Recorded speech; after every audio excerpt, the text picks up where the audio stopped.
Señor Matelar,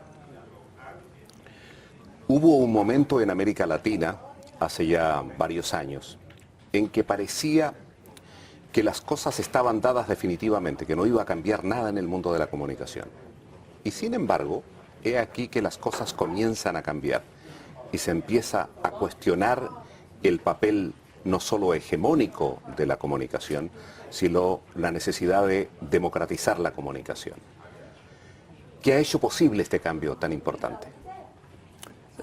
Yo pienso que, digamos, a mí me parece que uno de los primeros elementos es digamos, el surgimiento de una nueva generación de investigadores y de problematización que, digamos, que han problematizado de manera distinta a los medios de comunicación. Yo tomo siempre el ejemplo de la comunicación alternativa, que es una vieja problemática que aparece realmente en los años 70 con la influencia, digamos, de Paulo Freire y toda esta tradición fantástica, digamos, la comunicación digamos, alternativa como proceso participativo. Lo que veo es que durante mucho tiempo la reflexión sobre los medios, la alternativa en los medios, es a partir, digamos, de la comunicación alternativa. Es decir, finalmente, la creación de medios populares, ¿tú entiendes? Y hoy es muy interesante, en los propios medios que fueron, digamos, en los propios, digamos, sectores que estuvieron a la cabeza de una reflexión sobre la comunicación alternativa, han evolucionado muchísimo. Hoy no puede haber una reflexión sobre la comunicación alternativa sin una reflexión sobre, digamos, la globalidad del sistema de comunicación. Y es por eso que tanto en Argentina, en Brasil o en México, por el momento, para tomar unos ejemplos, hay, digamos, reivindicación para el cambio de las leyes frente a la concentración de los medios, reflexión sobre lo que debe ser un servicio público cuando no hay la necesidad de crearlo, y la tercera cosa, la necesidad de crear un tercer sector de la comunicación. Quiere decir que hay una maduración en la reflexión sobre el sistema de comunicación, ¿usted entiende? Y entonces, de allá que los nuevos investigadores participan mucho en la presión para que haya una reforma de las leyes audiovisuales, como en México, en Argentina o en Brasil, ¿usted entiende? Usted ha nombrado el servicio público de la comunicación, que es una cara aspiración en muchos países de América Latina, por no decir en todos. Sin embargo, prevalece todavía en la gran mayoría de los países la concepción, por lo menos desde el gobierno, desde el poder político, en el servicio estatal, sí, es decir, claro, los medios al servicio del gobierno de turno.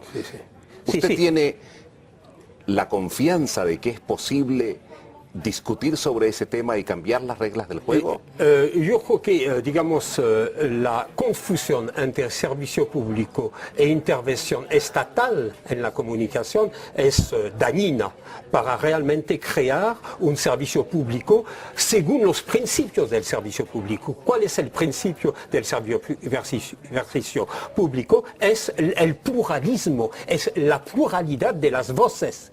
Y, digamos, en muchos países de América Latina, las radios que pertenecen, digamos que son del ámbito del Estado, no dan la palabra a todos los sectores, usted entiende. Por la sencilla razón es que ellos mismos no tienen en la cabeza la necesidad de abrir, digamos, el espectro de comunicación a los sectores, a sectores más amplios de la población. Usted entiende. Mire, yo tomo el caso de Chile. Hay menos revistas críticas de izquierda o, digamos, democráticas hoy que Chile ha salido de la dictadura, que durante la dictadura, ¿usted entiende?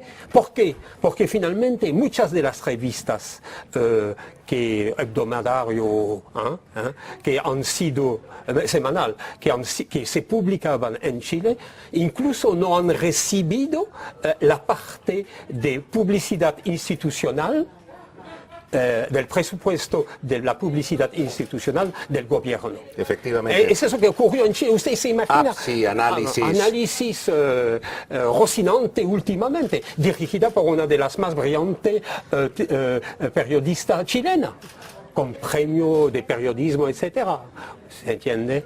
Entonces, el problema es allá, es que usted no puede tener una concepción de servicio público a nivel del Estado si no tiene una visión de lo que debe ser la relación entre comunicación y democracia. Usted entiende. Es fundamental, porque yo creo que en América Latina, cuando uno mira muy seriamente, hay realmente sectores con una imaginación social suficiente para encargarse finalmente de investirse en nuevas formas de comunicación más democráticas. El problema es que hay como una barrera mental de parte de los estados. Y una carencia bastante manifiesta, me da la impresión, de los representantes políticos sobre el tema de la comunicación, Sí, por no decir claro, una ignorancia sobre el tema de la allá comunicación. Usted toca el problema clave, que es un problema universal, yo lo veo en Francia, en la Unión Europea, etc. Es la dificultad para los políticos, incluso los más inteligentes, de incorporar en su agenda de reflexión y de acción la cuestión del control de los medios, usted entiende. Es realmente un problema clave, es un problema ontológico eso. El problema del poder y de la posesión. Exactamente.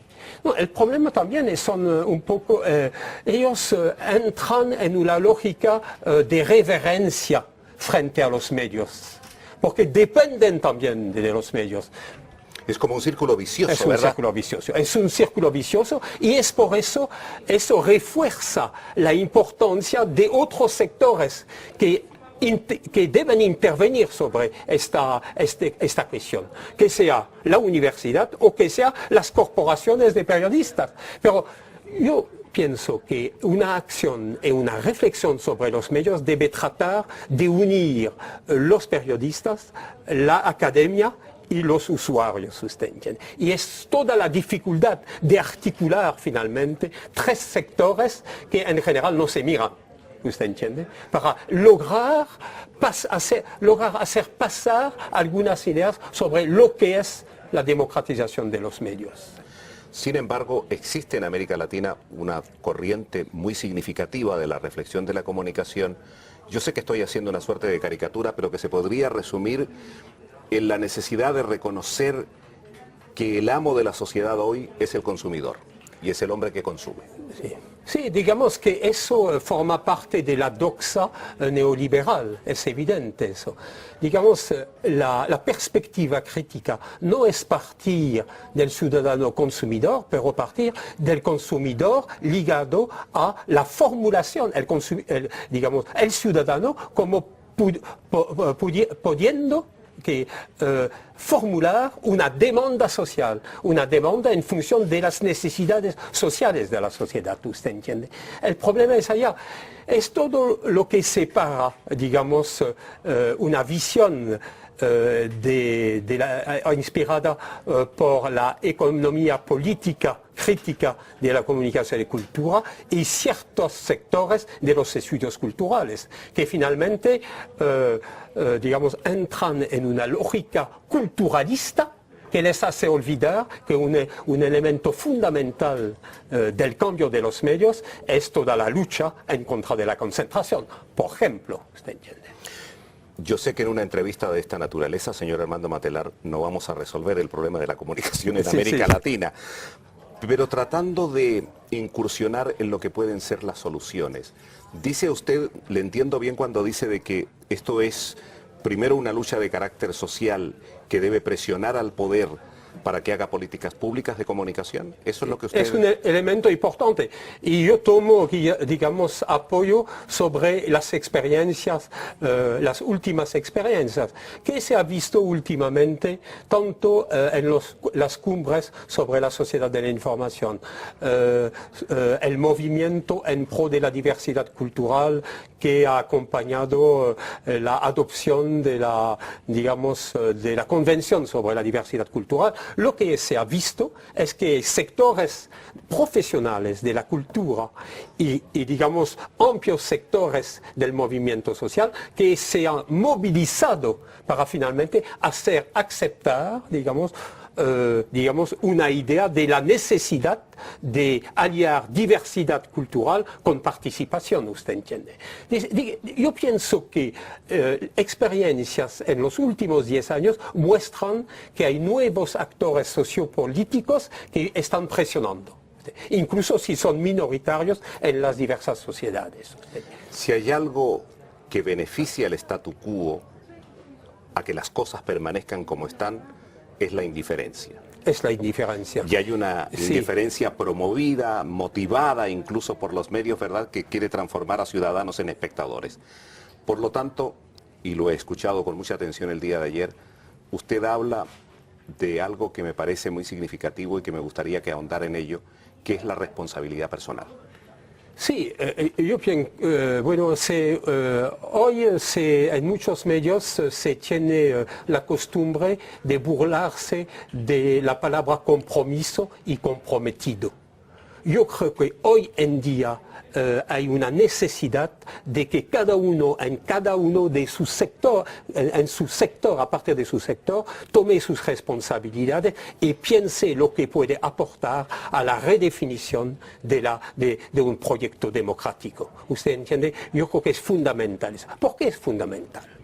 Porque estamos en un mundo donde cada vez más lo que se llaman los recursos inmateriales, lo cognitivo, la información, se vuelven centrales en la redefinición de la sociedad. Es por allá que en muchos países, cuando se habla de reforma de la universidad, salen a la calle médicos, físicos, químicos y no solamente historiadores y ciencias de la comunicación. Porque se dan cuenta la promoción y la centralidad de la cultura, de la información y de lo cognitivo en la propia economía y en la sociedad hace que finalmente cada vez más sectores son concernidos por este problema, usted entiende, este problema. Ellos saben que si no toman posición, si no se responsabilizan, finalmente las reformas universitarias, digamos que siguen la lógica neoliberal, van a triunfar. Es una cuestión, ¿tú entiendes?, de la posición de uno adentro de la sociedad. No sé si me entiende, pero es fundamental eso. Lucha, diálogo, búsqueda de una nueva cohesión social, de un nuevo contrato social. De un nuevo contrato social, pero el nuevo contrato social debe ser anclado en una idea fundamental que no logró ni la izquierda ni la derecha, es que hoy en día no puede haber los que piensan y los que no son, no piensan. ¿Usted entiende? El problema hoy es el problema del saber poder, ¿usted entiende? Tenemos un arsenal de nuevas tecnologías y muchas veces no se les retira, no se los saca todo el recurso que podrían tener. No se lo saca porque finalmente no se interroga la necesidad de redefinir el papel de los que saben con el conjunto de la sociedad. Es decir, finalmente hay un nuevo contrato social. El nuevo contrato social debe hacerse a partir del saber, de los saberes, usted. Mientras que hay una confiscación de los saberes y mientras no hay una participación mayor de toda la población finalmente a la reflexión y a las decisiones sobre lo que debe ser la sociedad, vamos a ir cada vez más hacia sistemas autoritarios, usted. Señor Matelar, muchas gracias.